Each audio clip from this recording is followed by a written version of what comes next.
Start हम लोग कर लेते हैं। पृथ्वी की आंतरिक संरचना की बात कर लेते हैं। पृथ्वी जो है उनका क्या किस तरह से निर्माण हुआ है, हम इस पे बात कर लेते हैं। कल हम लोगों ने ये ज्योग्राफिकल हिस्ट्री की बात किया था कि किस काल में किन चीजों का उद्भव हुआ है। तो अच्छा ये बता दीजिए, जो अनाकोंडा है ना, ये क्या कहते हैं, अ, हाँ, ये उसको डायनासोर, डायनासोर कब आया था?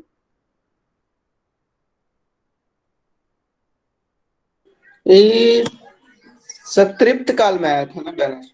हाँ, सर मेसोजोइक के जुरासिक काल में। मेसोजोइक के जुरासिक काल, है ना। तो ध्यान देना होगा, हमें मेसोजोइक याद रखना होगा, तभी हम जुरासिक तक पहुंच पाएंगे, है ना।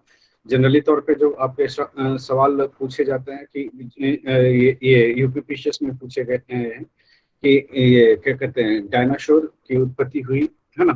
तो जुरासिक पार्क में जुरासिक काल नहीं दिया था, है ना, तो उसमें मेसोजोइक हो जाएगा, है ना। तो मेसोजोइक के जुरासिक काल में, ठीक है, ओके, कोई दिक्कत नहीं है। चलिए हम लोग नोट कर लेते हैं, लिख लीजिए, लिख लीजिए। जो हम सबसे इसको देखेंगे क्या कि जो पृथ्वी की उत्पत्ति संबंधी जो सिद्धांत है ना, या पृथ्वी में जो है कि आप देखेंगे कि किस तरह से जो है तापमान बदल जाते हैं, घनत्व बदल जाते हैं, दबाव बदल जाते हैं, है ना। तो इसमें जो है कि आप इसको इस तरह से देख सकते हैं कि जैसे कि तापमान का क्या इम्पोर्टेंस है ना। अब अब धीरे धीरे जैसे जैसे पृथ्वी के अंदर जाएंगे, है ना, तो तापमान में अंतर होते जाएगा, होगा नहीं होगा? होगा, होगा सर। होगा। 1 डिग्री सेल्सियस का 32 कुछ नीचे जाते हैं तो 1 डिग्री सेल्सियस तापमान बढ़ जाता है। हाँ, ये एक ये जो है कि आप 8 किलोमीटर अंदर जाएंगे, है ना, 8 किलोमीटर अंदर जाएंगे, है ना। उसके बाद से जो है आपका क्या कहते हैं, आपका टेम्परेचर बढ़ना शुरू होगा। टेम्परेचर बढ़ना शुरू हो जाएगा, ठीक है। यानी कि 32 मीटर प्रति, डिग्री सेल्सियस। हाँ, डिग्री सेल्सियस, है ना। मतलब 32 मीटर के नीचे जाएंगे 8 8 किलोमीटर के बाद, तो है कि आपका तापमान जो है 1 डिग्री सेल्सियस से वृद्धि होती है, ठीक है। तो ये चीजें आप यहाँ पे देखने की कोशिश करेंगे, ठीक है। तो चलिए कर लेते हैं हम लोग। लिख लीजिए, लिख लीजिए इसमें।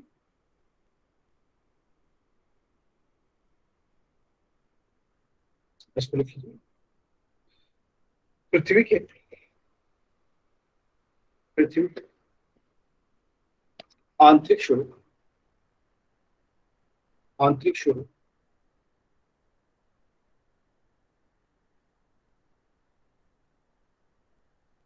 पृथ्वी के आंतरिक स्वरूप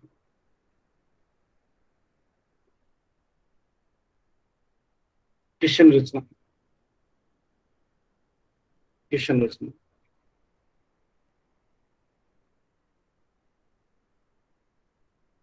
घनत्व, ताप, घनत्व, ताप एवं दाब पर निर्भर करता है।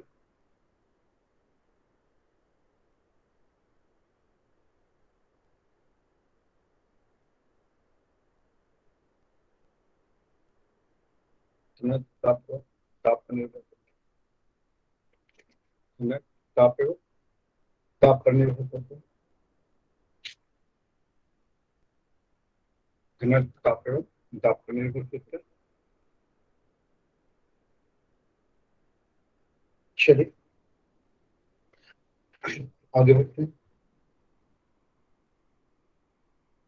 अब घनत्व ताप दाब पर कैसे निर्भर करेगा, है ना। आप देखते हैं कि जो सबसे बाह्य परत है ना, सबसे बाह्य परत है, बाह्य परत कैसे कैसे निर्माण हुआ बाह्य परत का? बाह्य परत का निर्माण कैसे हुआ? निकेल लोहा से। मैग्मा का ठंडा होने से। मान लीजिए कि ये पृथ्वी का सतह है, तो ये क्या है? भू प्रकृति, भू प्रकृति, है ना, ये भू प्रकृति। और क्या है? और क्या है यहाँ पे, और चलेंगे तो क्या दिखेगा भू प्रॉपर्टी के बाद? हम्म? भू प्रॉपर्टी के बाद क्या दिखता है? मेंटल, इसको क्रस्ट बोलते हैं। Sir crust mantle core lines है सर। इसको क्या बोलते हैं? क्रस्ट। क्रस्ट और ये इसको क्या बोलते हैं? इसको बोर्ड पे के दिखता क्लियर नहीं है। मेंटल, इसको मेंटल बोलते हैं। क्या घटा नहीं दिखेंगे? ये जो मेंटल वाला पार्ट है ना, और ये वाला जो है कोर वाला पार्ट है ना, ये जो है आपका क्या है? कोर वाला पार्ट कोर है। ये तीन पार्ट है ना, एक, दो और ये तीन, है ना, ये तीन पार्ट है। अब इस तीन पार्ट में जो है कि हमें देखना है क्या, मेंटल को जो है ना, मेंटल को जो है हम लोग इस वाला पार्ट को देखते हैं मेंटल के रूप में, कोर के रूप में जो है हम लोग इस पार्ट को देखते हैं, है ना। अब कोर को भी दो भाग में बांटी है। ये जो है आपका आउटर कोर हो गया, आउटर कोर, आउटर कोर, और ये क्या हो गया? इनर कोर, इनर कोर हो गया, है ना, ये इनर कोर है। अब क्या इसको भी और पार्ट में बांटा जा सकता है, मेंटल को भी, है ना। तो मेंटल को भी है कि हम लोग जो है कि बांट सकते हैं दो पार्ट में, है ना। तो ये कर लीजिए इसको, ये जो है आप लोअर, ये जो है अपर मेंटल, है ना, अपर मेंटल, अपर मेंटल, और ये लोअर मेंटल, ठीक है, इतना ठीक है ना। हम्म? अब देखिए धीरे धीरे जैसे जैसे कि आप नीचे आएंगे, है ना, भूपर्पटी जो है ना, भूपर्पटी की जो टोटल मोटाई कितना है, कितना है भूपर्पटी की मोटाई कितना है?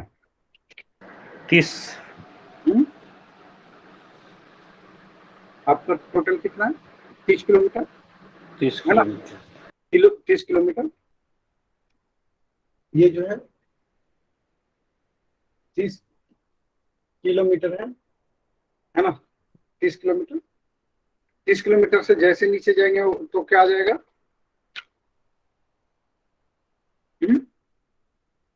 30 किलोमीटर मेंटल आ से जाएगा। जाएंगे तो मेंटल आ जाएगा, है ना।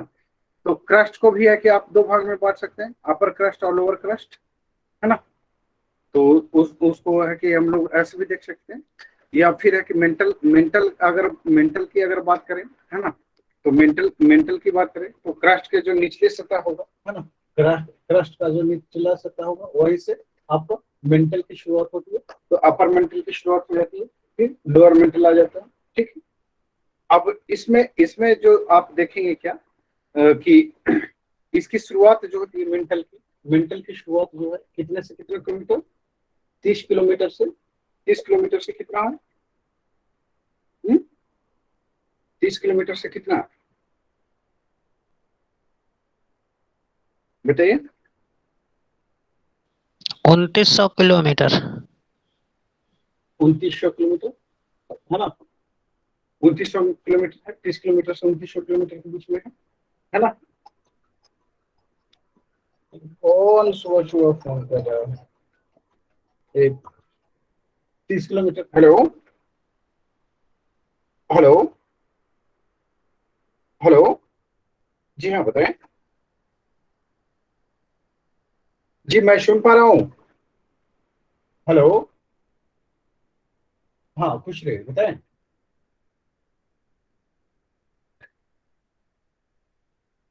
6:30 बजे से 6:30 बजे, 6:30 बजे, हाँ, 6:30 से 9:30 और 5 बजे से 7 बजे। 6:30 से 9 बजे और फिर शाम में 5 बजे से 7 बजे।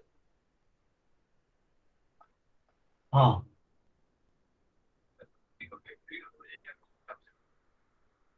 हाँ हाँ, अभी है कि हाँ अभी क्लास ले रहा हूँ।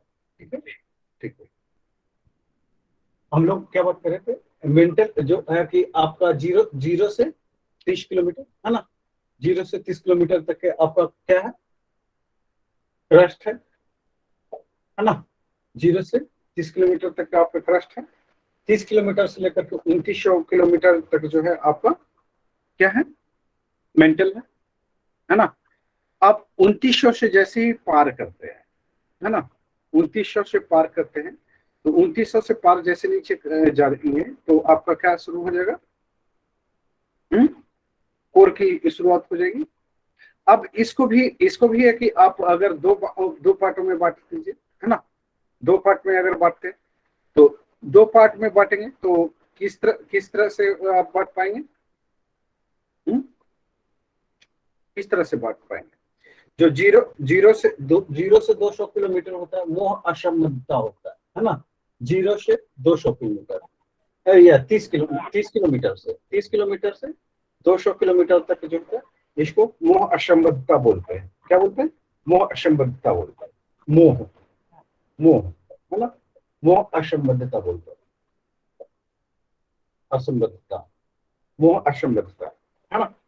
फिर इसको इसी में जोड़ रहे हैं हम लोग। तो 30 से नीचे जैसे आते हैं तो इसको भी अलग अलग पार्ट में हम लोग बांट देंगे।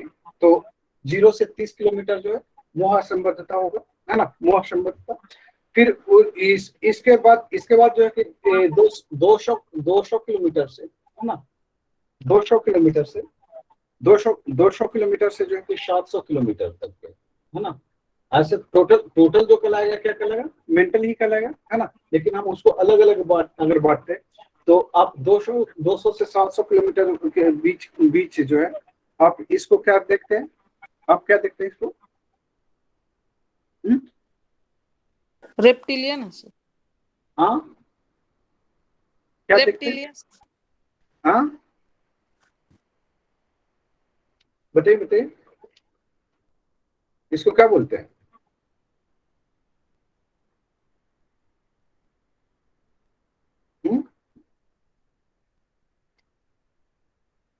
देखिए जैसे जैसे हम नीचे आएंगे मेंटल में है ना, उसका घना तो घटता जाएगा बढ़ता जाएगा, जैसे जैसे नीचे बढ़ता आएंगे जाता है।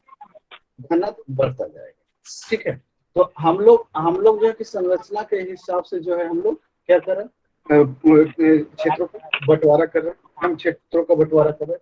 आप 30 से 200 किलोमीटर तक आपने देखा, ये इसको कहते हैं मोह असंबद्धता बोलते हैं है ना, मोह असंबद्धता बोलते हैं।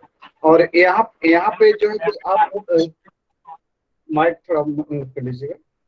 ठीक है, इसके बाद जो है कि आप आते हैं तो दूसरों जो है कि आप जैसे जैसे नीचे आएंगे है ना तो मोह असंबद्धता का जो है घटता जाएगा है ना, 200 से 700 किलोमीटर तक के है ना। और उसके बाद भी अगर जाएंगे नीचे तो मोह असंबद्धता जो है चट्टानों की संरचना जो है कि क्या होगी, बदलते चली जाएगी।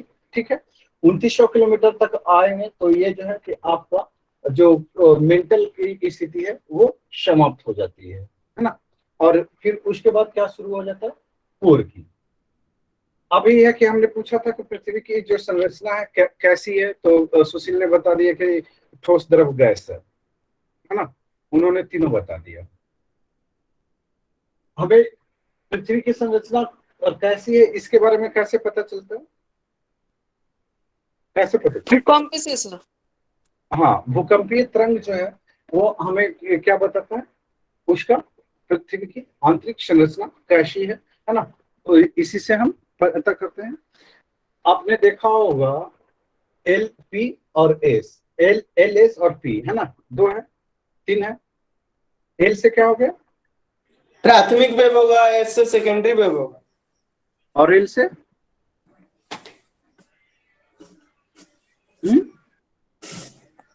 एल से क्या होगा, लॉन्गिट्यूडिनल वेव होगा, तरंगदैर्घ्य वेव है ना। तो एल पी और एस तीन तरंगे हैं है ना, 3 तरंगे हैं। और ये तरंगे जो है कि हर पृथ्वी के हर भाग में अलग अलग स्पीड से चलती है ना। अब इसमें जो है कि आपको आपके पास जो आता है ना, जो सबसे पहले आपके पास कौन सा तरंगे आती है, कौन सी तरंगे आती है? पी आती है। पी आती है, प्राइमरी तरंगे आती है। प्राइमरी तरंग के जो स्पीड कितना है, कितना है? 6.9 किलोमीटर प्रति सेकंड के हिसाब से, है ना। पी तरंगे का कितना है? 6.9 किलोमीटर प्रति सेकंड के हिसाब से जो है ये ऊपर आती है। और एस तरंग का कितना है?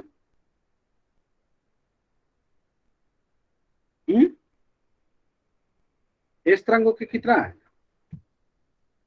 कुछ नहीं पढ़ा है।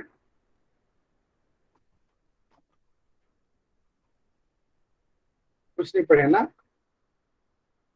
तो पढ़ा के हम निकल जाएंगे तो है कि कहेंगे कि सर ऐसी चीजें ऐसे क्लियर नहीं हुई। बताइए ऐसे कैसे काम चलेगा? ऐसे कैसे काम चलेगा? ऐसे चलेगा नहीं चलेगा, नुकसान आप ही का होगा। देखिए प्राइमरी तरंगे जो है आपका स्टार्टिंग में देखते हैं, है ना, तो ये आपका 6.9 से लेकर करके 8 किलोमीटर के स्पीड तक के जो है ये चलता है। सेकेंडरी तरंगे जो है आपका जो है ये आप देखेंगे तो सेकेंडरी तरंगे जो है आपका क्या है, क्या है सेकेंडरी तरंगे? तो ये अनुप्रस्थ तरंग है ना, ये अनुप्रस्थ तरंग है। और इसका वेग जो है 4 किलोमीटर प्रति सेकंड के स्पीड से है ना। और उसके बाद जो है कि आपका जो बच जाता है वो कौन बचता है? एल तरंगे हैं। अब एल तरंगे क्या करती है? एल तरंगे एल तरंग के स्पीड कितना है?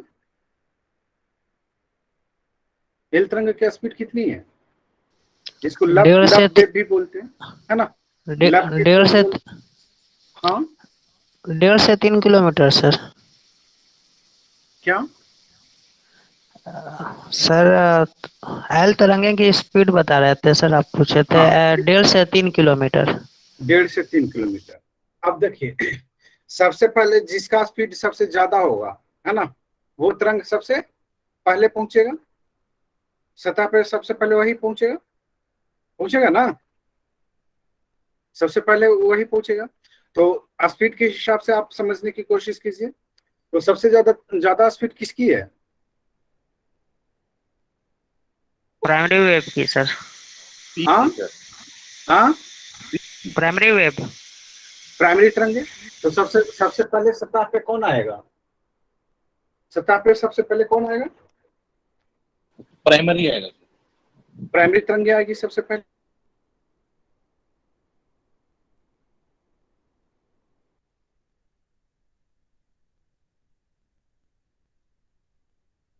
दूसरे नंबर पर सेकेंडरी तरंगे आएगी। और सबसे अंतिम में कौन आएगा? एल तरंगे आएगी। एल आएगी। चलिए सबसे ज्यादा नुकसान कौन पहुंचाएगा? एल तरंग से। एल तरंगे। सबसे ज्यादा नुकसान एल तरंगे पर पहुंचेगा। आपने देखा होगा 2 सेकेंड 3 सेकेंड 4 सेकेंड 5 सेकेंड इतना ही भूकंप आती है, इतना ही आती है ना। और इसी में जो है कि आपने देखा होगा भुज का देखा है, 2002 में आया था ना, 1 में आया था भुज में, 2 में आया था सर। 2 में आया था। तो यहाँ पे अगर अगर एल तरंग ये क्या कहते हैं 4 सेकेंड 5 सेकेंड एल ये पी तरंगे आ जाए, है ना, तो पी तरंगे जितनी स्पीड से आती है उतनी स्पीड से वो चली जाती है ना। तो नुकसान जो है कि पी तरंगे कम करेगी, सेकेंडरी तरंगे भी कम करेगी। अगर एल तरंगे रुक गई, है ना, तो क्या होगा? वो एक तो लेट से आएगी और लेट से जाएगी, है ना, लेट से आएगी लेट से जाएगी, हमारा नुकसान ज्यादा हो जाएगा, है ना, जान माल की ज्यादा नुकसान होती है।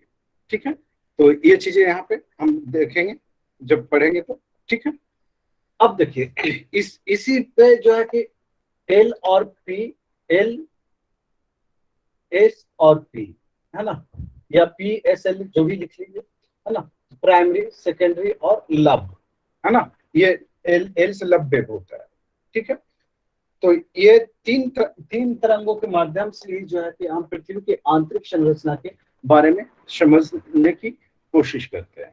ठीक है, इसमें है कि हम लोग देखते हैं कि केंद्र में जो है कि कौन सी तरंगे किस तरह से बिहेवियर करती है। ठीक है, तो उसी के हिसाब से हम लोग इस ये बात समझने की कोशिश करेंगे कि कौन सी तरंगे कैसा बिहेव करेगी। ठीक है, कैसा बिहेव करेगी। तो जो प्राथमिक तरंगे हैं, है ना, प्राथमिक तरंगे हैं, ये पृथ्वी के अंदर प्रत्येक माध्यम से होकर गुजरेगी, है ना, प्रत्येक माध्यम से होकर गुजरेगी। ठीक है, ये प्रत्येक माध्यम से होकर गुजरेगी और इसका इसका जो स्पीड है ना, वो लगभग 8 किलोमीटर प्रति सेकंड के स्पीड से जो है ये क्या करती है, गमन करती है। तो ये यहाँ पे आप देखेंगे क्या कि इसकी गति जो है सभी तरंगों से अधिक है ना, तो सभी तरंग से अधिक है। तो सबसे पहले जो है कि ये क्रस्ट पे पहुंचेगी, एल तरंगे, है ना, सबसे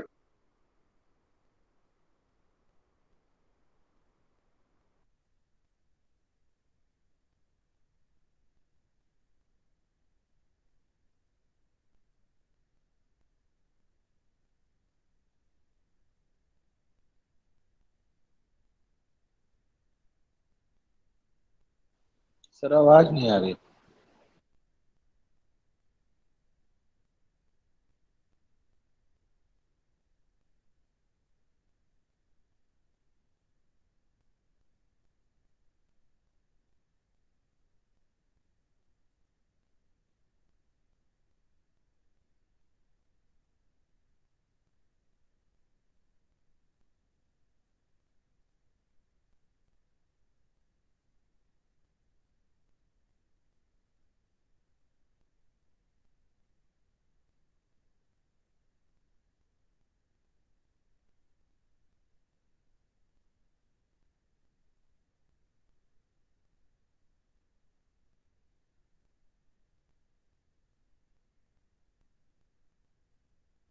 सर लेफ्ट हो गए।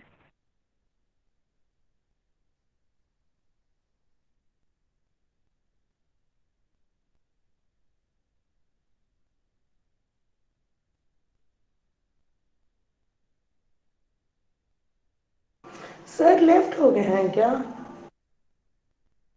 यस। हाँ।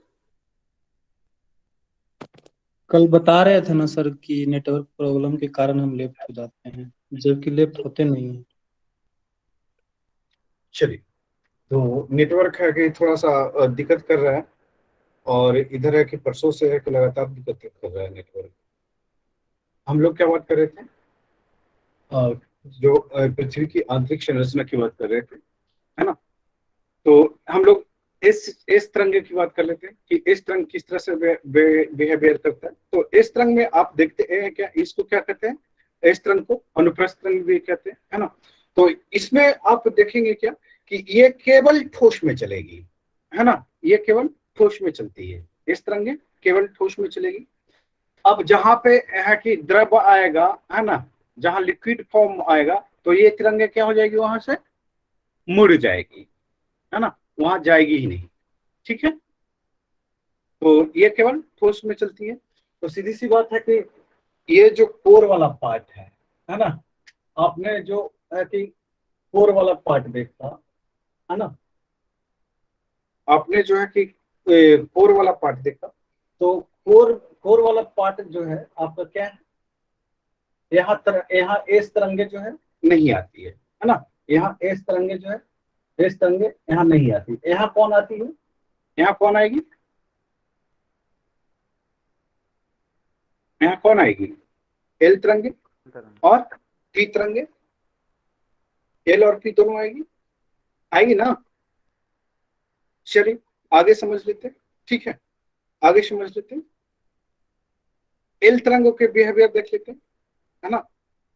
ये ये तरंगे जो है आप देखेंगे क्या कि ये जो है लॉन्ग तरंगे या लंब तरंगे जो भी है ना, एल तरंग जो है इसकी स्पीड जो है सबसे तीनों तरंगों में सबसे कम होती है। ये करीब करीब लगभग 1.5 से 3 किलोमीटर प्रति सेकंड के स्पीड से चलती है। ठीक है, 3 किलोमीटर प्रति सेकंड के स्पीड से चलती है। तो इसमें क्या आप देखेंगे कि ये तरंग जो है कि मूल रूप से धरातल तक ही चलती है ना, और ये ठोस, द्रव और गैस, है ना, ठोस, द्रव और गैस तीनों माध्यम में चलता है। मिटा दूं इसको, ये मिटा दूं ना? हाँ मिटा दीजिए। ये जो है ठोस, द्रव और गैस, है ना। जो एल तरंग जो है ये ठोस, द्रव और गैस, ये तीनों माध्यम में प्रवेश करती है। ठीक है, एस तरंग जो है केवल ठोस माध्यम में चलती है ना, ठोस माध्यम में चलती है। ठीक है, एस तरंग जो है ये केवल ठोस माध्यम में चलती है। ठीक है, तो चलते देखते हैं इसमें आगे क्या होगा, है ना, आगे क्या होगा, तो इसको समझ लेते हैं थोड़ा सा। अब जो है कि इसका बिहेवियर किस तरह से है, ये तीनों माध्यम में चलेगी। अब तीनों माध्यम में चलेगी तो ये तो तय है कि एस तरंगे जो है कि जहां लिक्विड फॉर्म आएगा, है ना, लिक्विड फॉर्म आएगा, है ना, वहां पर ये नहीं जाएगा, है ना, ये नहीं जाएगा। कौन सा? ठोस तरंगे। ठीक है, तो हम लोग इसी के माध्यम से जो है कि हम लोग पता करेंगे कि कोर जो है ना, जो नीचे सबसे वाला नीचे वाला पार्ट है वो उसका फॉर्म कैसा है, क्या लिक्विड है, क्या लिक्विड है ना, क्या सॉलिड है, क्या गैस है, इसी पे देखें। यहाँ पे हम लोग गैस पे इसलिए नहीं जाने की कोशिश करें क्योंकि जो पृथ्वी जो है गैसीय अवस्था में तो होता नहीं है कि होता है पृथ्वी गैसीय अवस्था में। जो ज्वालामुखी फटती है तो क्या क्या निकलता है? मैग्मा लावा निकलता है। मैग्मा लावा, पिघला हुआ स्वरूप निकलता है, पिघला हुआ, है ना। तो इतना तो तय है कि जो है कि हमारा पृथ्वी का जो आंतरिक भाग है ना, वो क्या है, लिक्विड फॉर्म में है, लिक्विड फॉर्म में है ना, नहीं है। और आपने देखा कि तापमान भी बहुत अधिक मात्रा में होती है ना। तो ये चीजें, तो इसे हम समझने की कोशिश करते हैं। अब चलिए इसका बिहेवियर थोड़ा सा, बिहेवियर पे इसकी बात कर लेते हैं। यहाँ पे जो है कि आप जो एल तरंग की बात कर रहे थे, तो एल तरंग जो है आपका ठोस, द्रव और गैस तीनों अवस्था में चलती है। अब इस पे जो है कि आप देखेंगे क्या कि जो ये एल तरंग है ना, इसका स्पीड कम होता है तो धीरे धीरे धीरे धीरे ये ऊपर की ओर आता है, धीरे धीरे ऊपर की ओर आता है, तो ये सबसे ज्यादा नुकसानदायक होगा। अब जो एस तरंगे जो है कि ये जैसे ही नीचे आता है ना, केंद्र की ओर जाता है तो वो क्या हो जाता है, मुड़ जाएगा, है ना, वो जो है मुड़ जाता है, विक्षेपित हो जाता है। और ये दो तरंगे जो है पी और एल, है ना, ये केंद्र से होकर के गुजरती है, केंद्र से होकर गुजरती है। तो हम लोग जब ये क्या कहते हैं ये देखेंगे, भूकंप देखेंगे तो उसमें इसको डीपली पढ़ेंगे। तो अभी जो है कि हम लोग थोड़ा सा नोटिंग कर लेते हैं। ठीक है, नोटिंग कर लेते हैं, तो कर लीजिए, लिख लीजिए, लिख लीजिए सबसे पहले, है ना, लिख लीजिए। इसमें है कि कुछ घनत्व, ये इस पे घनत्व की बात कर लेते हैं। लिख लीजिए घनत्व, पृथ्वी का औसत घनत्व, औसत घनत्व। पीछे बोल दीजिए, आवाज कट रहा है। अब कुछ नहीं कर सकता हूं मैं, मेरी आवाज सबको कट रही है क्या? सुनाई पड़ रही है सबको? अभी तो ठीक सुनाई दे रही है सर। तो इसका मतलब तो सोशल ठीक है नेटवर्क खराब है। चलिए लिख लीजिए, घनत्व लिख लीजिए। पृथ्वी का घनत्व 5 ग्राम प्रति घन सेंटीमीटर है। इसकी बाह्य घनत्व बाह्य परत की घनत्व जो भूपर्पटीय है, लिख लीजिए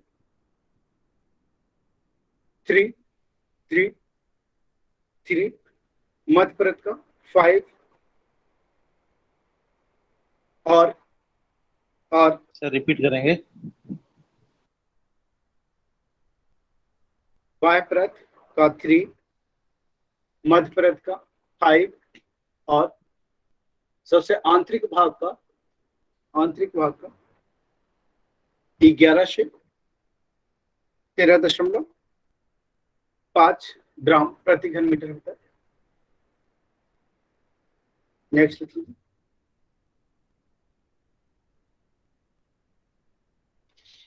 सर प्रति अब घन देखिए। मीटर या प्रति सेंटीमीटर?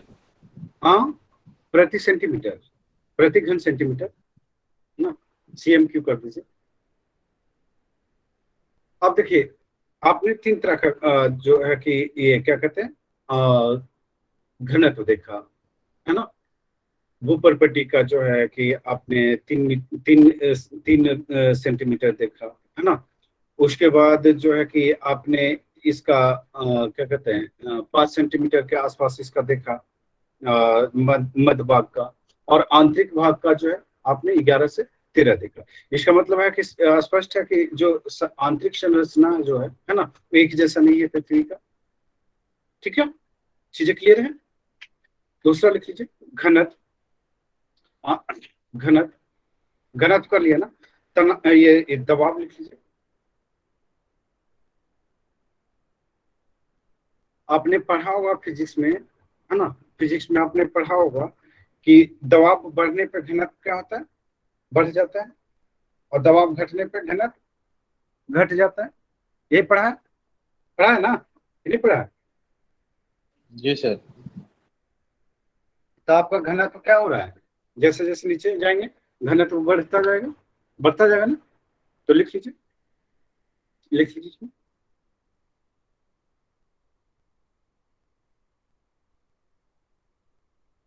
लिख लीजिए पृथ्वी के जैसे जैसे अंदर जाते हैं, जैसे जैसे अंदर जाते हैं,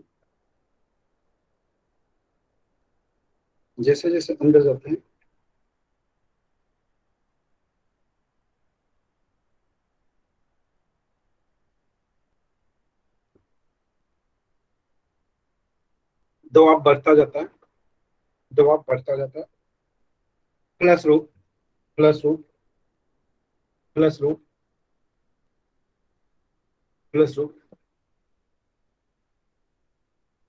पृथ्वी के घनत्व में भी वृद्धि होती जाती है।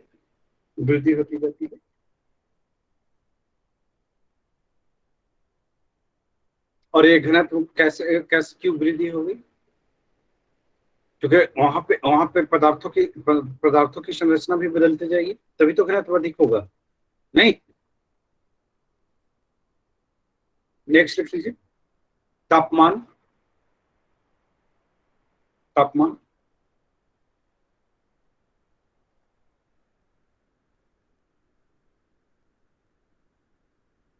देखिए 8 किलोमीटर तक के जो है कि जैसे पृथ्वी की अगर खुदाई किया जाए, है ना, तो 8 किलोमीटर तक है कि कोई परिवर्तन नहीं दिखता है।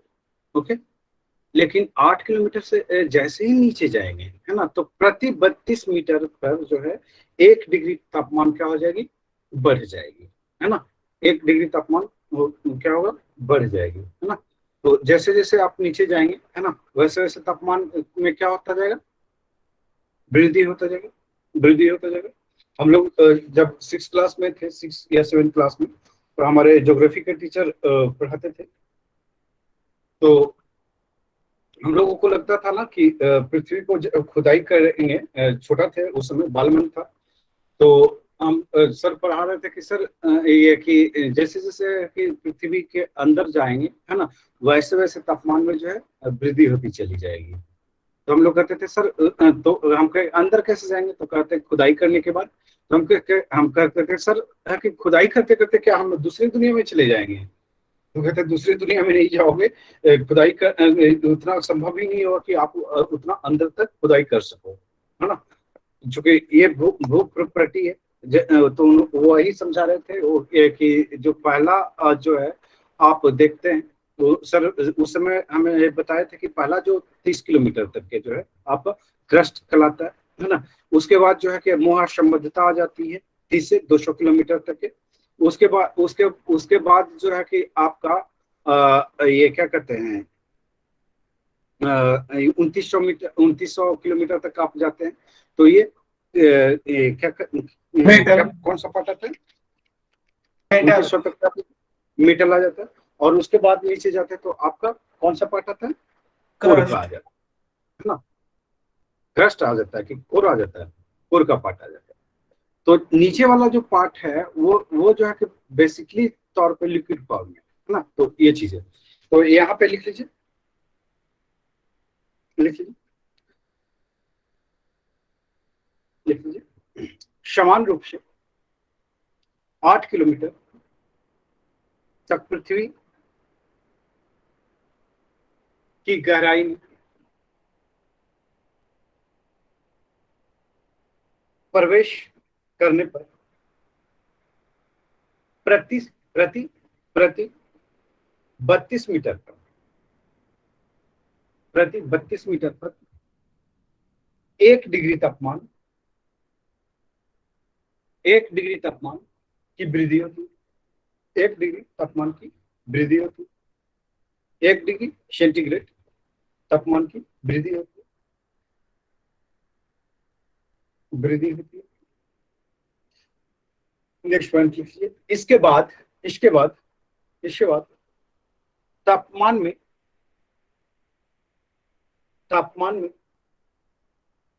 गहराई के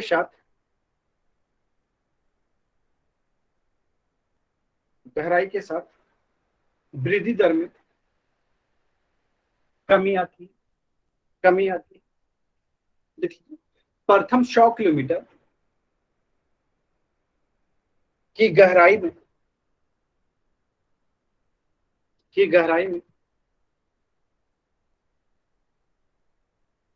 प्रत्येक किलोमीटर पर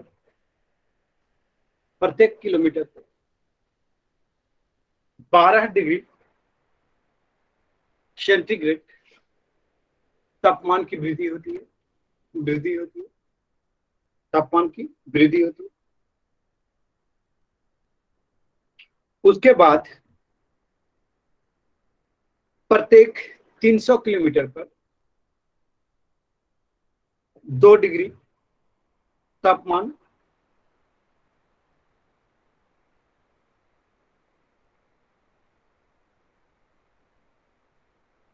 में वृद्धि होगी।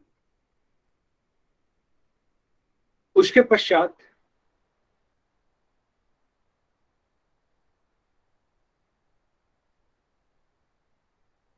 प्रत्येक किलोमीटर की गहराई पर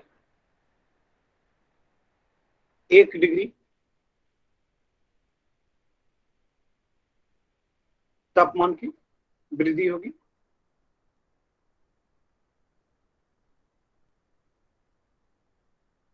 अब ये देखिए जो हमारी पृथ्वी है ना, तो उसके आंतरिक भाग से जो ऊष्मा आता है, मिटा दिया,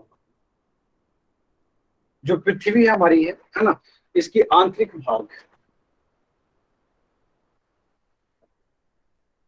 जो आंतरिक भाग से जो ऊष्मा ऊपर की ओर आएगा है ना, तो ये संवहन के द्वारा,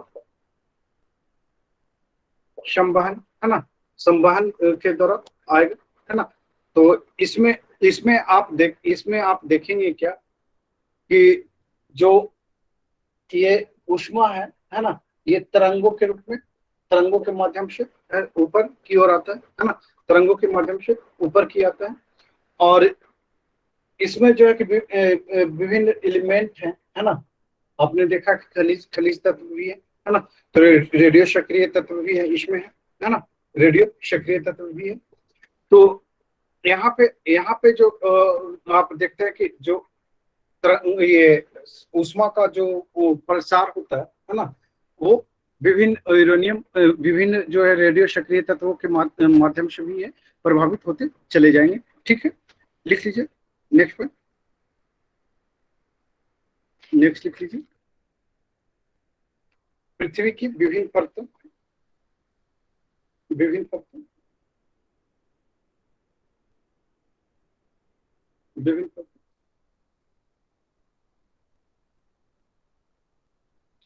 तो यहाँ पे है कि जो जोग्राफर एडवर्ड अस्वेस जो है ना, लिख लीजिए।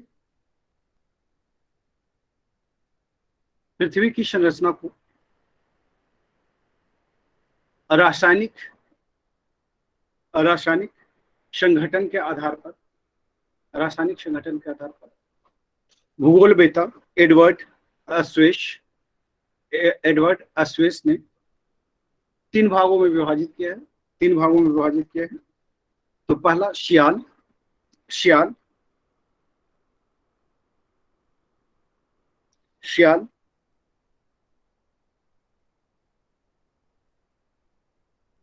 शियाल, लिख लीजिए। सियाल का सियाल में क्या आएगा? उस वैज्ञानिक के नाम बता। SiAl है ना, तो यानी कि सियाल मतलब सिलिकॉन प्लस एल्युमिनियम है ना, लिख लीजिए। परतदार सेलों के नीचे शियाल की एक परत पाई जाती है। जो ऊपर वाला भाग में आएगा, ऊपर भाग कौन सा है? क्रस्ट है। सर थोड़ा रिपीट करेंगे। शियाल, शियाल, शियाल की एक परत पाई जाती है जिसकी रचना ग्रेनाइट चट्टान, ग्रेनाइट चट्टानों से होती है।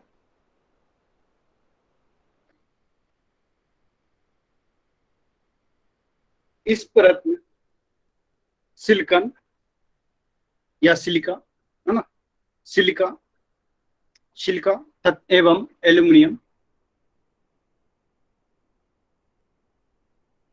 इस परत में, इस परत की रचना सिलिका एवं एल्युमिनियम, एल्युमिनियम से हुआ है, से हुआ है।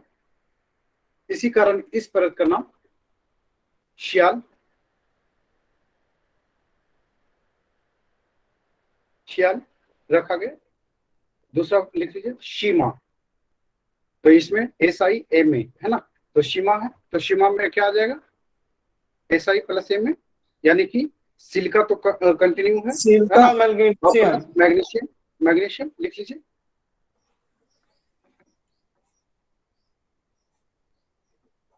सीमा की परत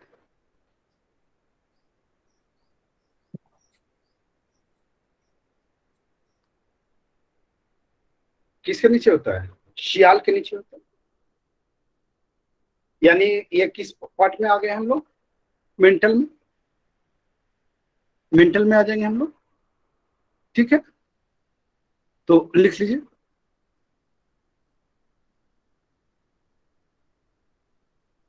रासायनिक बनावट के आधार पर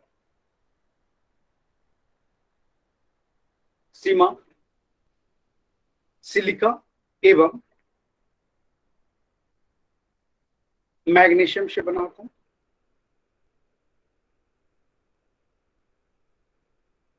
इसलिए इसे शीमा कहा गया, इसलिए इसे शीमा कहा गया, शीमा कहा गया, इसलिए इसे शीमा कहा गया।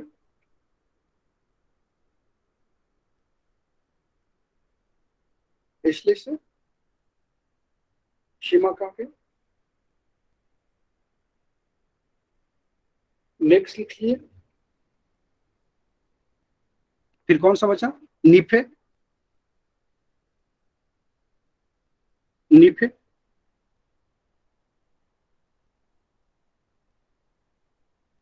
नीफे किससे बना है? निकेल फास्फोरस से, हाँ, निकेल लोहा से, फेरस, फेरस। फेरस से। निकेल और लोहा फेरस से। निकेल और फेरस से। चलिए कर लेते हैं।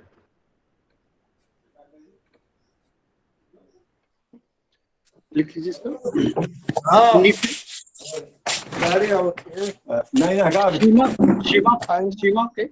सीमा के निचला परत है, सीमा से नीचे का परत अरे भैया वो तू जानतो तो हम जानते मेहरा क्या चप्पल उल्टा चप्पल। रासायनिक दृष्टि से, तो वो कहाँ चप्पल वाला। रासायनिक दृष्टि से, रासायनिक दृष्टि से, रासायनिक दृष्टि से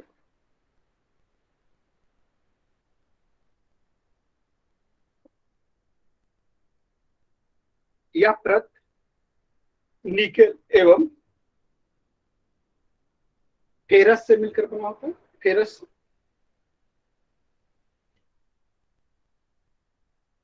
फेरस से मिलकर बना होता है, इसलिए इसे नीफे कहा गया है। निकेल का Na और फेरस का Fe है ना, तो इसलिए नीफे हो गया, नीफे कहा गया। अब देखिए ये कहां पर होगा, तो ये पृथ्वी के आंतरिक भाग यानी कोर में जाएगा, है ना, कोर वाले पार्ट में जाएगा। ठीक है, चलिए अब इसका जो है कि आप यहाँ पे देखेंगे क्या कि ये जो पार्ट है कोर वाला ज्यादा हार्ड होता है, क्योंकि ये भारी भारी तत्व से मिलकर के बना हुआ है। ठीक है, और ये जो नीफे जो है ये पृथ्वी की सबसे आंतरिक परत है ना, सबसे आंतरिक परत है। ठीक है, तो मैंने पहले भी बोला कि ये कोर में जाएगा। ठीक है, तो नेक्स्ट लिख लीजिए। भूकंपीय आधार पर, भूकंपीय आधार पर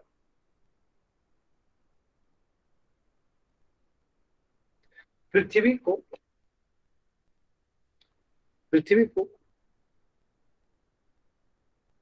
पृथ्वी के सतह को 3 भागों में बांटा गया है। पृथ्वी के आंतरिक सतह को 3 भागों में बांटा गया है, 3 भागों में बांटा गया है।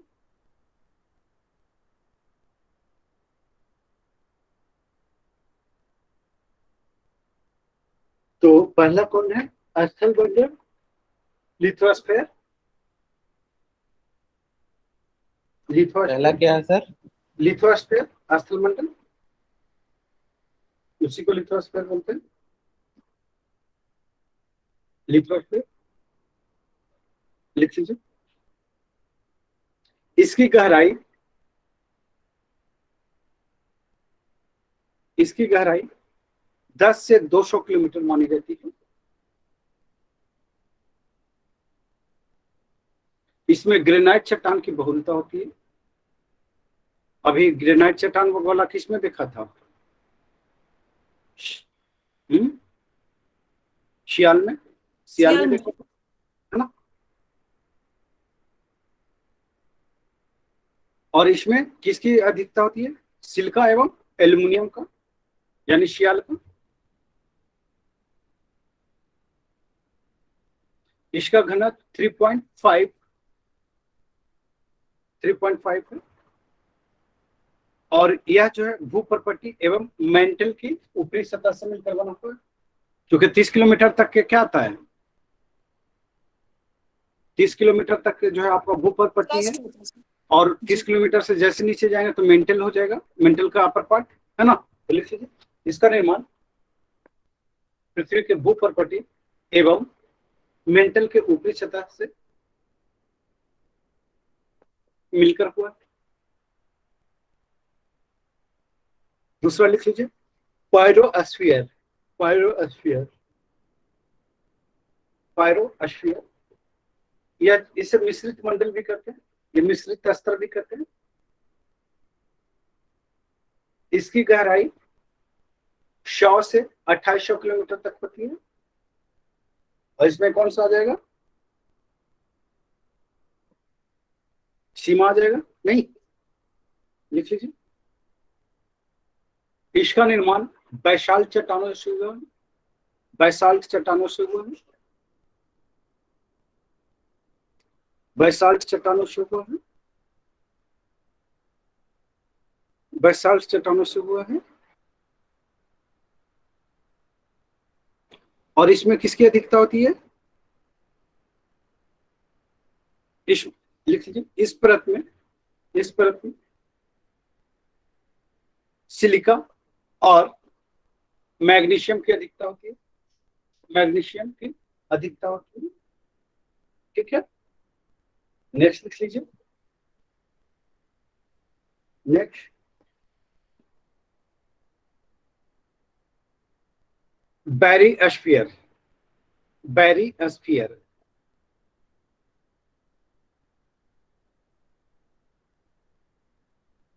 बैरिस्फीयर 2800 लिखा था, उसको 2900 कर दीजिए। ठीक है, 2900 तक चले जाएगा। ओके, नेक्स्ट लिख लीजिए, लिख लीजिए इसको। बैरिस्फीयर, इसकी गहराई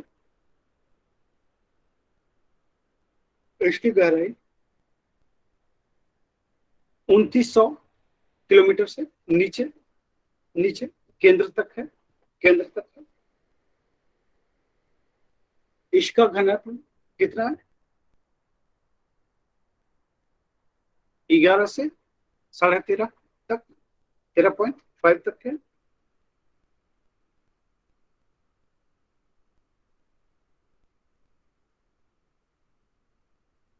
इसकी संरचना निकेल और फेरस से हुई है।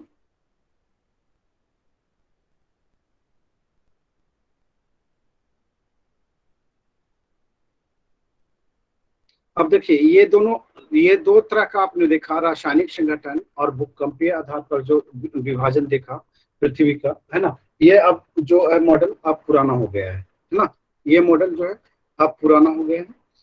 अब जो है कि इसको जो है कि हम लोग देखते क्या है ना, पृथ्वी की जो आंतरिक सतह जो है ना, हम लोग देखते हैं कि पृथ्वी की आंतरिक सतह की जो रचना किस तरह से हुई है। तो इसको जो है भूपर्पटी, मेंटल और क्रोड, है ना, या कोड, इसके आधार पर जो है हम लोग उसको बांटने की कोशिश करते हैं। तो लिख लीजिए, लिख लीजिए।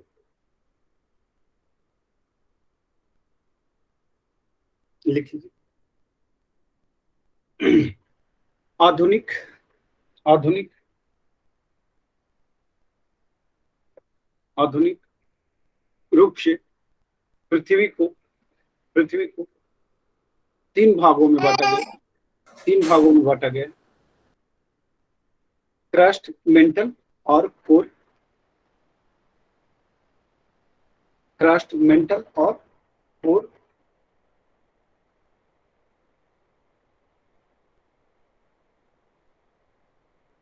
तो सबसे पहले लिख लेते, जो क्रस्ट है, क्रस्ट को भूपर्पटी भी बोलते हैं, है ना।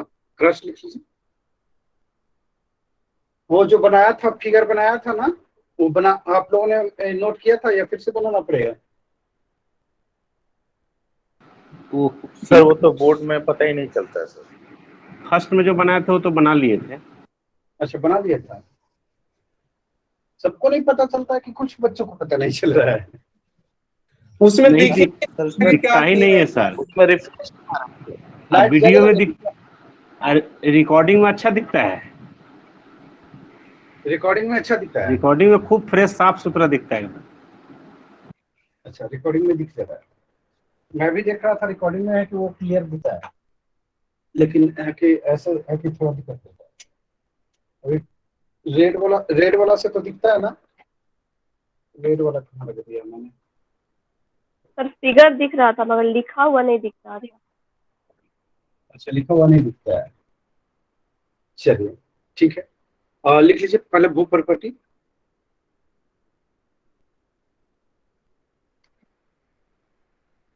मैं फिर से उसका फिगर बुक से बना लेंगे। समझाने के लिए बनाता हूँ ना, मैं आपके लिए थोड़ी बनाता हूँ। बुक में जो है ही, है ना। ठीक है, ये जो है आपका 30 किलोमीटर, है ना।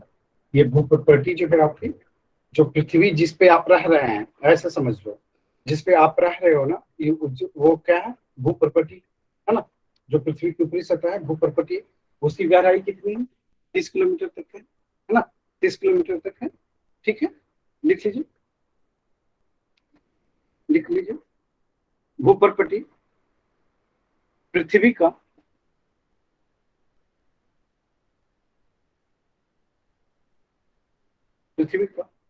सबसे बाहरी परत है, बाहरी परत। अब इसकी संरचना जो है देखिए, महासागर होगा, है ना? तो इसका मोटाई क्या होगा? अलग होगा, कम और होगा। भाग होगा तो अलग होगा।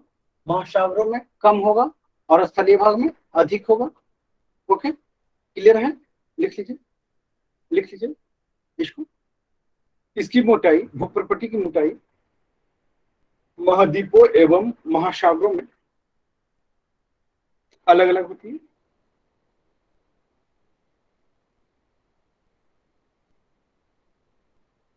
महाद्वीपों में कितनी होती है? महाद्वीपों भूप्रपटी की मोटाई 30 किलोमीटर एवं महासागरों में भूप्रपटी की मोटाई 5 किलोमीटर, 5 किलोमीटर, 5 किलोमीटर, अगर मैं 5 किलोमीटर। महासागर में 5 किलोमीटर तक मोटाई होता है। नेक्स्ट लिखिए। और पर्वतीय क्षेत्रों में 70 से 100 किलोमीटर। अब हिमालय से नापेंगे तो वही जाएगा ना।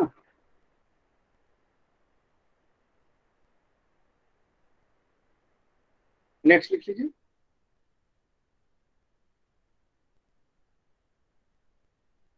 लिख लीजिए।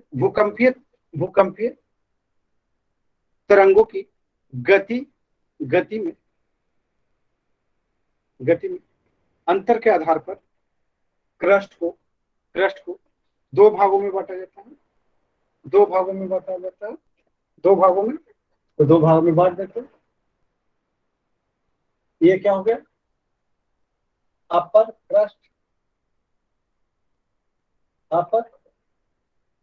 क्रस्ट और ये लोअर क्रस्ट।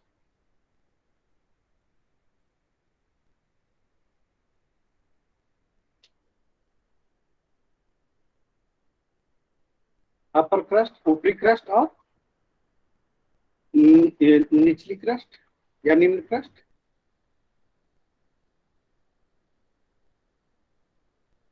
अपर क्रस्ट में, ऊपरी क्रस्ट में पी तरंग की गति 6.1 किलोमीटर प्रति सेकंड तथा निचली तरंग में, निचली क्रस्ट में, लोअर क्रस्ट में पी तरंगों की गति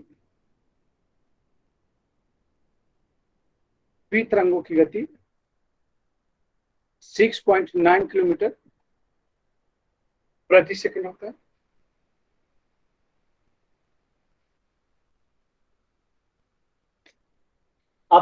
अपर क्रस्ट का घनत्व 2.8 एवं लोअर क्रस्ट का घनत्व 3 होता है।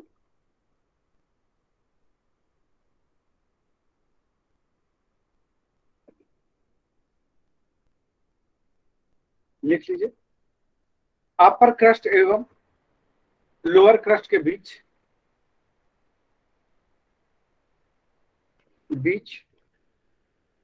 घनत्व में अंतर को कोनराड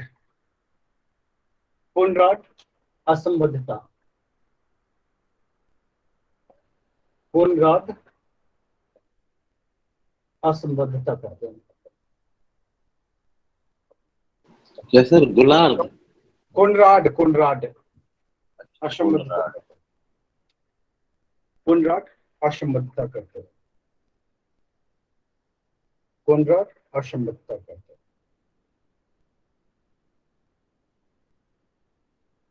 कोनराड असंबद्धता करते हैं। ठीक है, क्लियर है? आगे बढ़ूं? जी सर। चलिए, दूसरा मेंटल लिख लीजिए, मेंटल। हाँ, इसमें एक एक एक चीज तो आपने छोड़ ही दिया, इसमें एक और लिख लीजिए, इसमें श्याल की अधिकता होती है, वो क्रस्ट में लिख लीजिए, इसमें श्याल की अधिकता होती है। श्याल मतलब सिलिका और मैग्नीशियम, एल्यूमिनियम, सॉरी, सिलिका और एल्यूमिनियम की अधिकता होती है। ठीक है, ये पूछा हुआ है बीपीएससी में।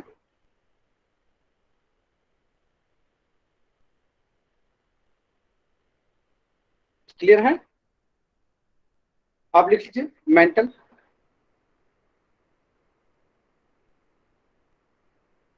मेंटल। आप 30 किलोमीटर से नीचे आते हैं, है ना, ये दिख रहा है आप लोगों को। ये वाला जो है इसको क्या कहते हैं, कोलरॉड असंगतता बोलते हैं, है ना। ये वाला पार्ट जो है क्रस्ट में, है ना, आपने देखा इसको दो पार्ट में बांटा, है ना। तो ऊपर वाला लोअर और नीचे वाला, ऊपर वाला अपर और नीचे वाला लोअर। अब यहाँ पे जो है इसको ऐसे बांट देते हैं, इसको ऐसे, ठीक है। तो ये जो है 30 किलोमीटर, ठीक है, ये 30 किलोमीटर आपका था, 30 किलोमीटर से 2900 किलोमीटर के बीच, 2900 किलोमीटर के बीच क्या पाया जाता है, क्या पाया जाता है, मेंटल पाया जाता है। लिख लीजिए, पृथ्वी के क्रस्ट के नीचे, नीचे, नीचे, क्रस्ट के नीचे 30 किलोमीटर से 2900 किलोमीटर के बीच, बीच का भाग, बीच का भाग मेंटल कहलाता है, मेंटल कहलाता है, मेंटल कहलाता है, मेंटल कहलाता है, मेंटल कहलाता है। लिख लीजिए, नेक्स्ट पॉइंट लिख लीजिए। इस भाग में भूकंपीय तरंगों के गति में अचानक वृद्धि होती है, अचानक वृद्धि होती है।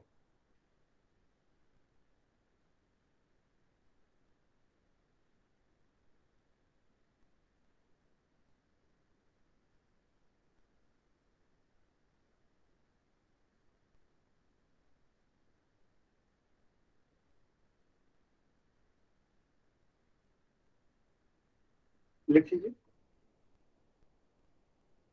ये जो निचला क्रस्ट में जो है आप देखते हैं क्या कि यहाँ पे इसकी गति जो है आपका ये क्या कहते हैं, पी की गति, जो क्रस्ट में जो है पी की गति जो है 6.9, पी मतलब प्राइमरी तरंग, है ना।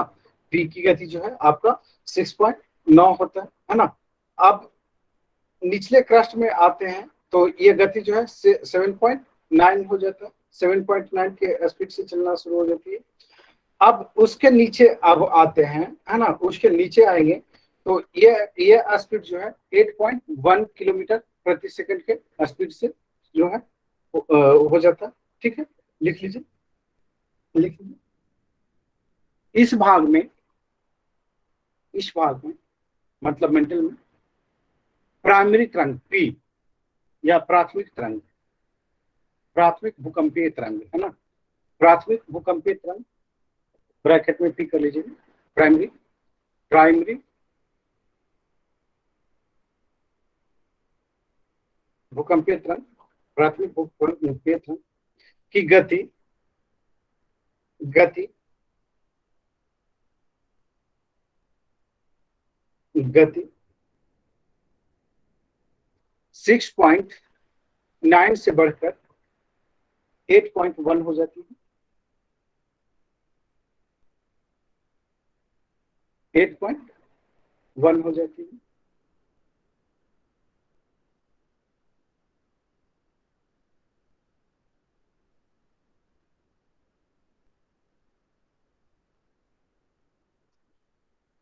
अब देखिए क्रस्ट, है ना, तो ये क्रस्ट आपका था।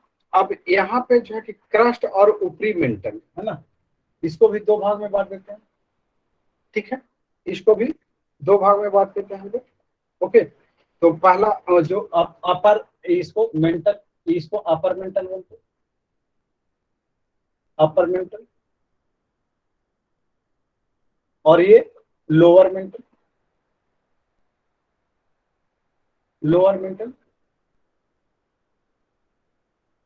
क्लियर है? तो ये जो है यानी कि ऐसे करके 0 से 700 किलोमीटर, और फिर ये 700 से 2900 किलोमीटर। तो ये आपका 0 नहीं, ये 30 कर दीजिए। 30 से 700 किलोमीटर तक जो है आपका क्या है, क्या है, अपर मेंटल। और उसके बाद लोअर मेंटल है, तो लिख लीजिए यहाँ,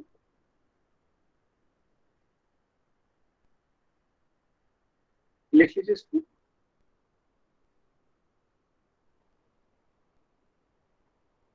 लिख लीजिए,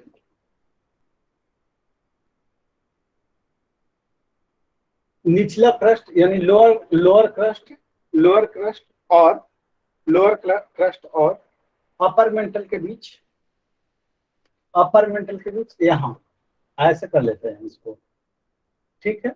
ये वाला पार्ट दिख रहा है, ये दिख रहा है बच्चे, जो मैं पेन घुमा रहा हूं, है ना। अपर ये क्या कहते हैं, लोअर क्रस्ट और अपर मेंटल के बीच, बीच बीच के बीच मोह असंबद्धता, मोह, मोह असंबद्धता। आपने कौन राड ऊपर में देखा था, है ना। अब यहाँ उसके जस्ट नीचे आएंगे तो मोह, मोह है ना, MOHO, है ना, मोह असंबद्धता, असंबद्धता, मोह असंबद्धता पाया जाता है, पाया जाता है, पाया जाता है, मोह असंबद्धता पाया जाता है। नेक्स्ट लिख लीजिए, नेक्स्ट पॉइंट, मेंटल की, मेंटल की गहराई 2900 किलोमीटर तक होती है, 2900 किलोमीटर तक होती है।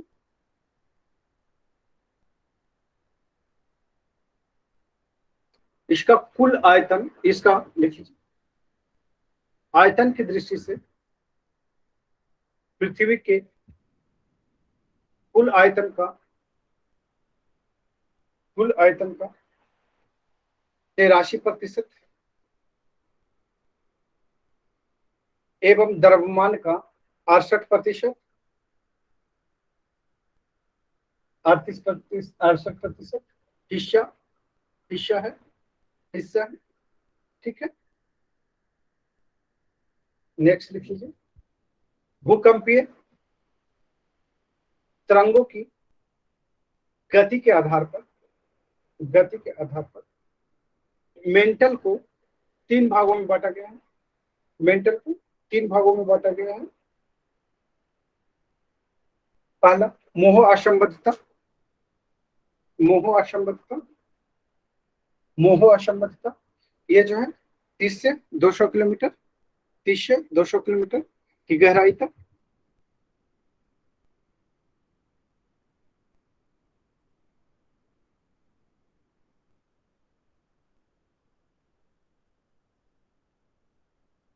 दूसरा लिख लीजिए 200 से 700 की गहराई तक, दूसरा कौन है? और तीसरा लिख लीजिए 700 से 2900 की गहराई तक, 2900 किलोमीटर की गहराई तक।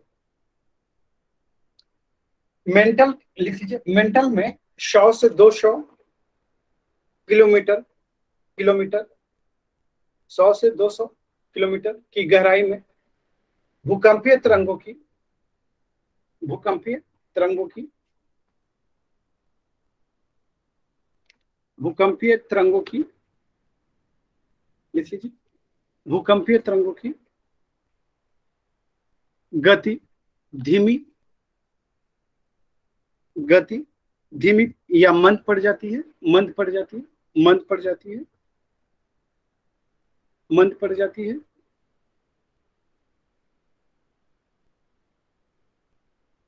यहां पे कितना होता है, लिख लीजिए, मंद पड़ जाती है। यहां पर प्राइमरी तरंगों की गति 7.8 किलोमीटर प्रति सेकंड होती है।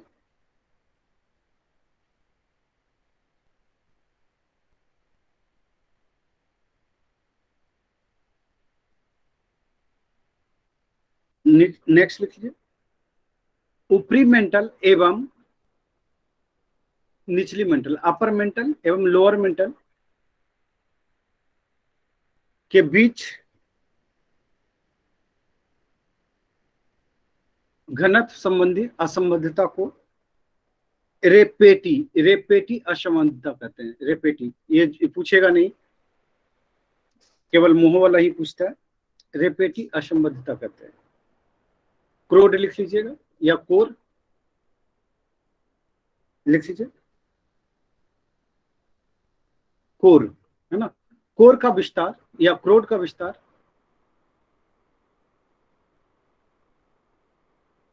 2900 किलोमीटर से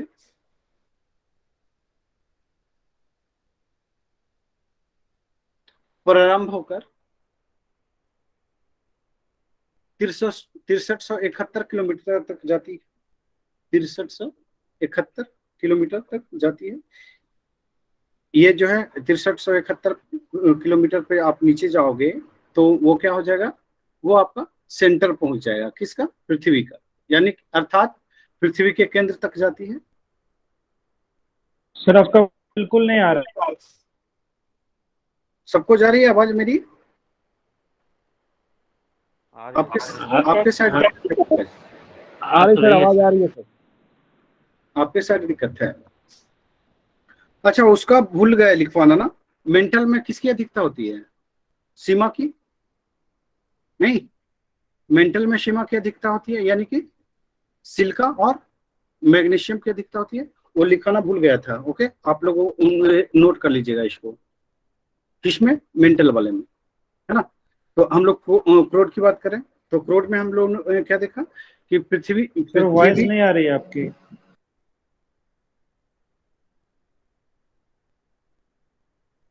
पंकज, आप लेफ्ट होकर के एक बार जुड़िए, आपके साइड से दिक्कत है। ओके, सुन पा रहे हैं आप पंकज? जी सर, जी सर। अभी आपके साइड से नेटवर्क का प्रॉब्लम है। एक बार लेफ्ट होकर के फिर से जुड़िए। जब आपको आवाज ना जाए ना तो सीधे सीधे लेफ्ट होकर के फिर से जुड़िए। अब ऐसे में क्या कैसे पढ़ाएगा बच्चा, इंसान?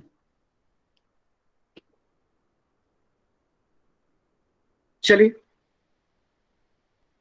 लिख लीजिए, क्या बात कर रहे थे हम? 6371 किलोमीटर तक जाती है।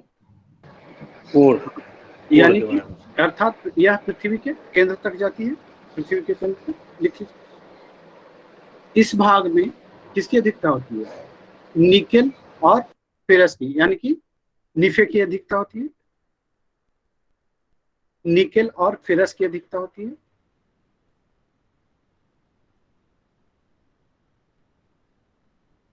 इस कारण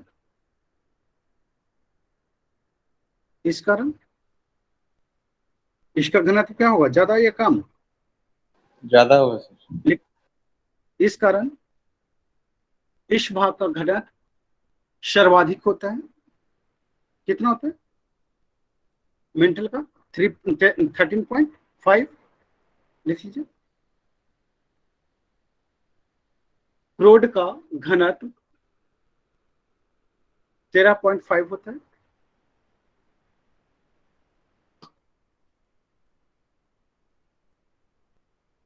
यहां लिख लीजिए,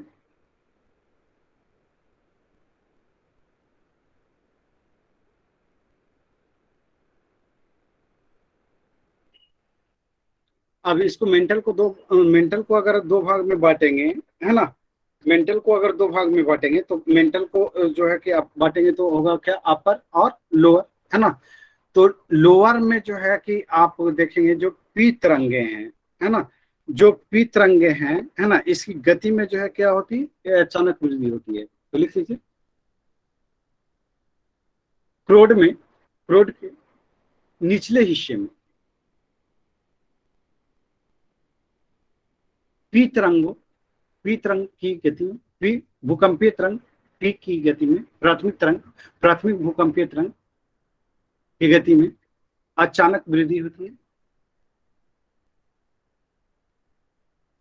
और यह 13.6 किलोमीटर प्रति सेकंड हो जाता है।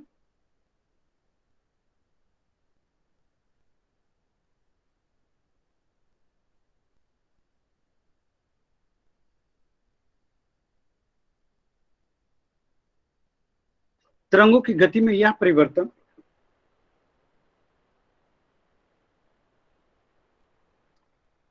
चट्टानों के घनत्व में एकाएक परिवर्तन से होता है।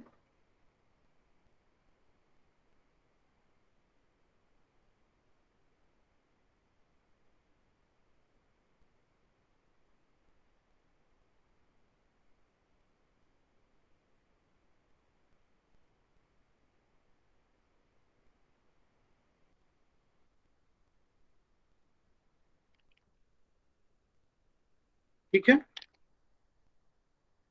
अब हम लोग एक चीज और वहां पे लिखाना भूल गए। अच्छा, हमारी जो भू प्रॉपर्टी है ना, पृथ्वी के जो भू प्रॉपर्टी है उसमें कौन कौन से तत्व पाया जाता है?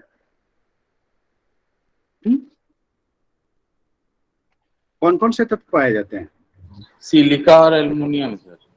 सिलिका और एल्युमिनियम। लिख लीजिए। भूपटल की संरचना लिख लीजिए।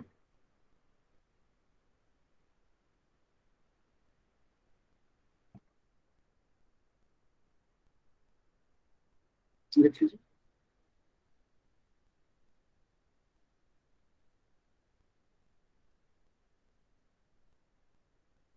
इसको लिख लीजिए इसमें। भूपटल की संरचना या भूप्रॉपर्टी की संरचना। भूप्रॉपर्टी में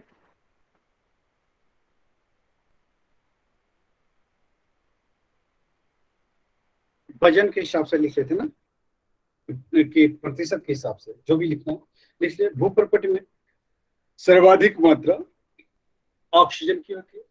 ऑक्सीजन की मात्रा कितना होता है? 46.6%। उसके बाद किसका अधिक होता है? लिखिए। दूसरे स्थान पर सिलिका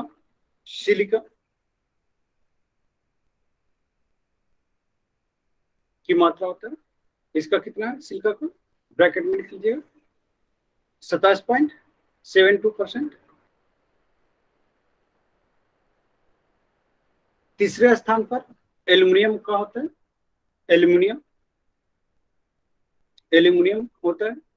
इसका प्रतिशत कितना होता है? मात्रा लिख लीजिए, 8.13%।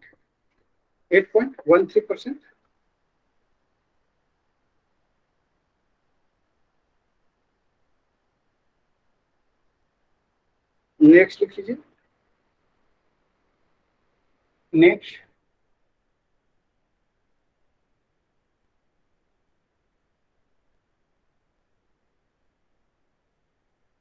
नेक्स्ट लिख लीजिए। इसके बाद किसका होता है ज्यादा? लिख लीजिए। चौथे स्थान पर लोहा का कितना होता है? 5%। पांचवें स्थान पर कैल्शियम होता है। कैल्शियम का 3.63 है।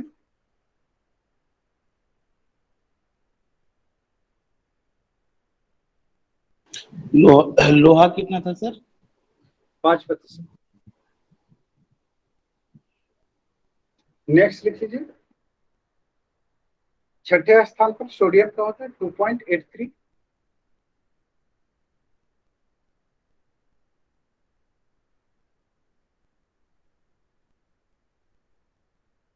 सातवें स्थान पर कैल्शियम का परसेंटेज मिस हो रहा है। पोटेशियम का होता है 2.59।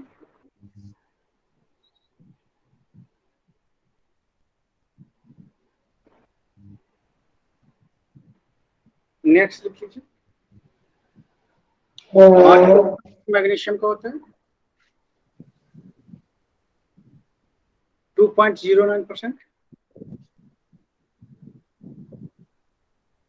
कैल्शियम 3.363 होता है।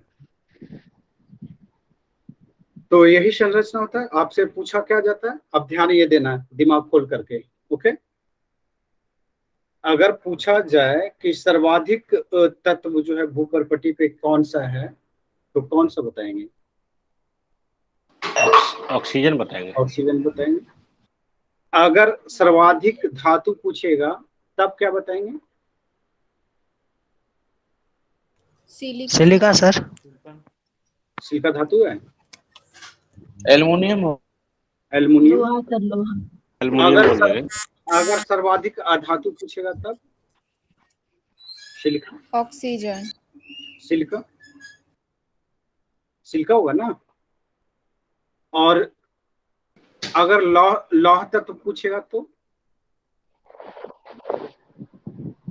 तब तो सिलिका आ जाएगा सर। लौह तत्व रहेगा तो सिलिका आएगा ना सर। लौह तत्व है सिलिका। बालू ही है ना। सिलिका क्या सिलिका होता तो अधातु है ना सर। है? अधातु है। अधातु है सर। तो फेरस आ जाएगा ना, लोहा आ जाएगा ना। हाँ, तब फेरस हो जाएगा।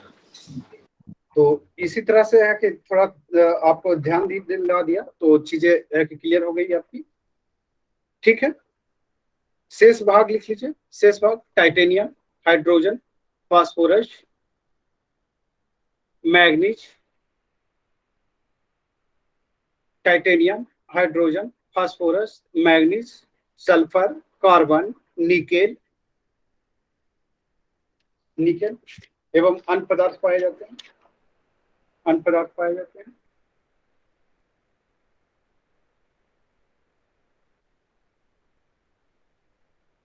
ठीक है, अब ये बताइए कि प्रति 32 मीटर के नीचे जाने पर तापमान में कितना वृद्धि होती है? 1 degree. 1 degree. 1 degree Celsius. 1 degree होती है ना। चलिए आगे चलते हैं। आगे चल लेते हैं।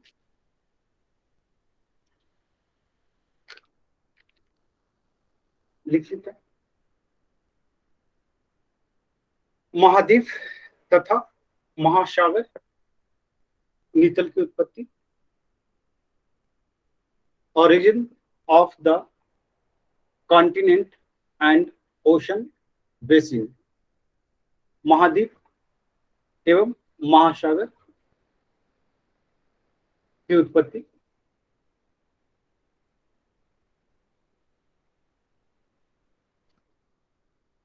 चलिए, इसमें जो है कि हम लोग कैसे कैसे देखेंगे, कैसे कैसे देखेंगे महाद्वीप को, महाद्वीपों की उत्पत्ति कैसे कैसे हुई है, कितने प्रतिशत भाग पर महाद्वीप है और कितने प्रतिशत पे जो है महासागर है।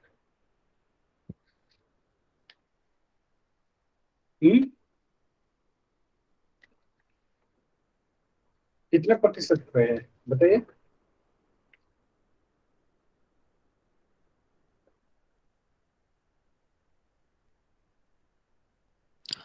महाद्वीप सर 30% पे है। महाद्वीप 30% पे है। हाँ सर। और महासागर 97.5 पर है। लिख लीजिए। महासागर और ये महाद्वीप और महासागर पृथ्वी के प्रथम श्रेणी के उच्चावच है। प्रथम श्रेणी के उच्चावच है। प्रथम श्रेणी के उच्चावच है। उच्चावच है।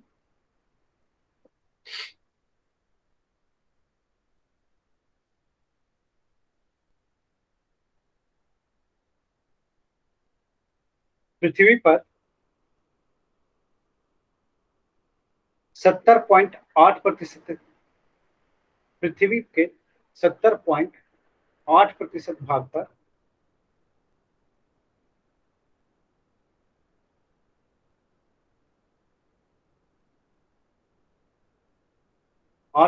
भाग पर जल और 29.2% भाग पर स्थल है।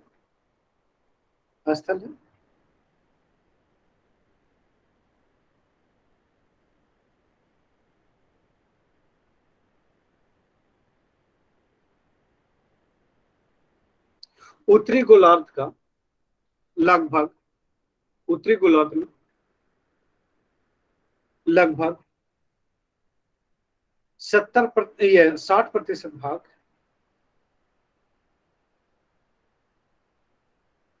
स्थलीय है और 40% भाग क्या है, जलीय। तथा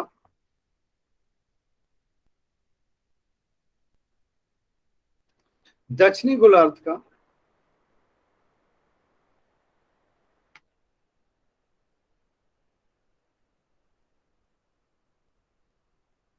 19% भाग स्थल एवं 81% भाग क्या है, जलीय है। 81% भाग जलीय है। अब आपसे पूछेगा अगर क्वेश्चन कि उत्तरी ये पृथ्वी के किस गोलार्ध में अधिक जलों की अधिकता पाई जाती है, तो कौन सा भाग में है? दक्षिणी गोलार्ध। दक्षिणी गोलार्ध में, है ना। नेक्स्ट लिख लीजिए, नेक्स्ट लिख लीजिए।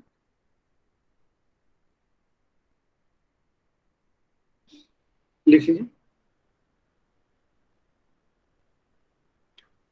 उत्तरी ध्रुव के चारों ओर जल का विस्तार है।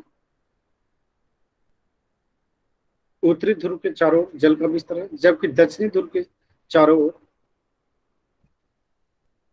दक्षिणी ध्रुव के पास स्थल का भाग है, स्थल भाग का भाग,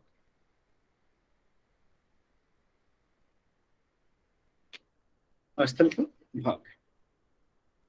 अब इसमें है कि थोड़ा सा जो है कि हम लोग को देखना क्या पड़ेगा, ये क्या कहते हैं, महाद्वीपीय विस्थापन का सिद्धांत महाद्वीपों की उत्पत्ति किस आधार पे हुआ है, तो इसको है कि हमें थोड़ा सा चर्चा करने की जरूरत होगी, है ना।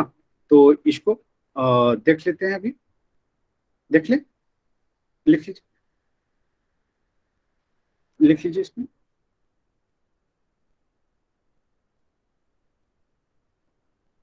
महाद्वीप एवं सागरों की उत्पत्ति से संबंधित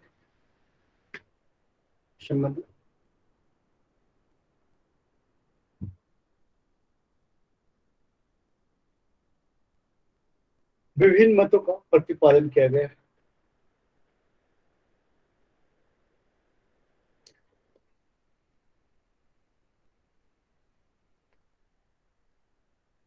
इसमें लिख लीजिए, लैपवर्थ एवं लब, लैपवर्थ एवं लब सिद्धांत के अनुसार लिख लीजिए।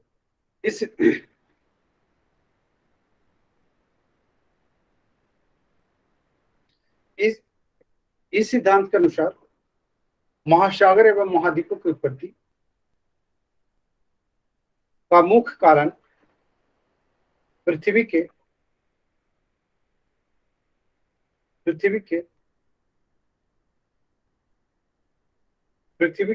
सर महासागर एवं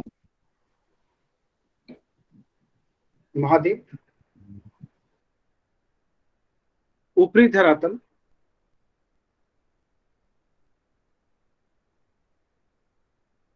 का निर्माण बलन क्रिया के द्वारा होता है, बलन क्रिया के द्वारा। यह सिद्धांत अब पुराना पड़ चुका है, इसका कोई मान्यता नहीं है, ठीक है। नेक्स्ट लिख लीजिए,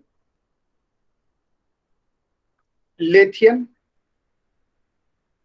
ग्रीन का चतुष्फलकीय सिद्धांत, ये भी पुराना हो गया है। देख लीजिए, इस सिद्धांत के अनुसार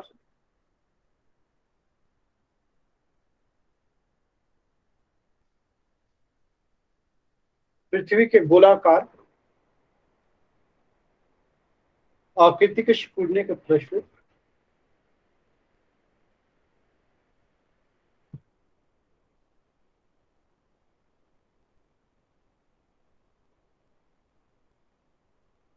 महासागर एवं महाद्वीपों का निर्माण हुआ है। यह भी पुराना पड़ गया है।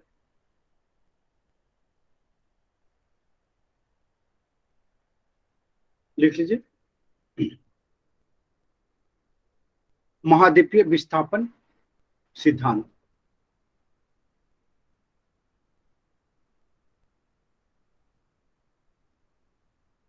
लिख लीजिए,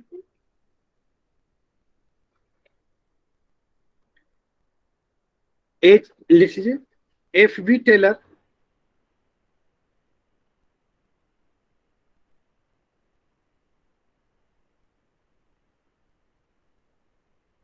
F.B. टेलर के अनुसार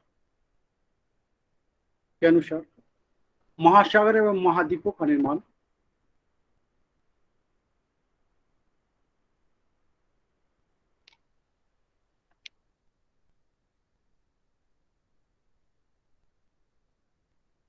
महाद्वीपीय प्रवाह सिद्धांत के तहत हुआ है।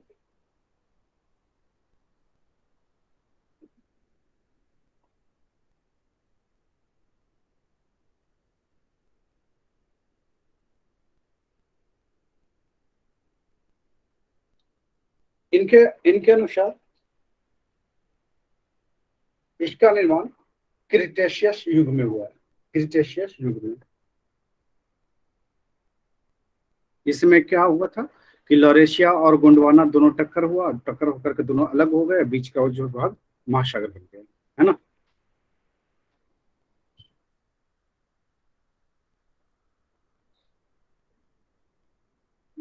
नेक्स्ट लिख लीजिए,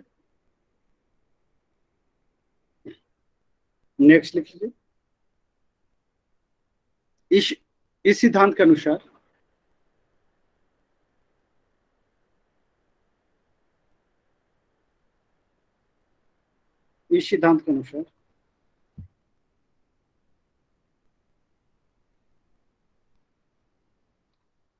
दो स्थल भाग थे, लॉरेशिया उत्तरी ध्रुव के पास एवं गोंडवाना दक्षिणी ध्रुव के पास।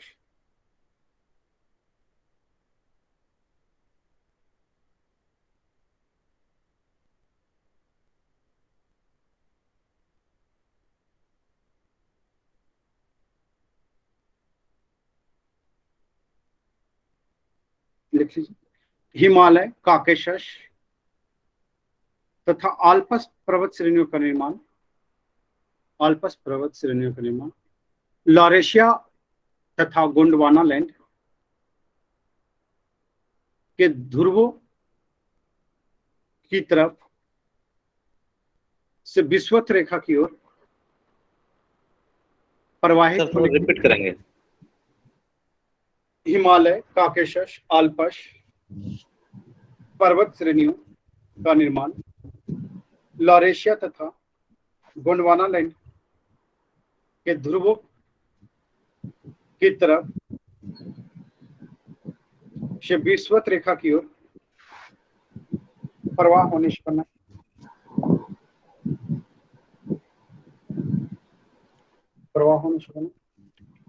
आज इतना ही रहने देते हैं, ठीक है। शाम में देखते हैं बाकी।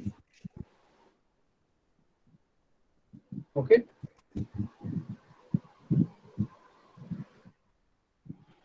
सर शाम में हम लोग 5:30 में शुरू करते हैं ना? क्या शाम में? शाम में क्लास का टाइमिंग तो 5:30 है ना, राइट?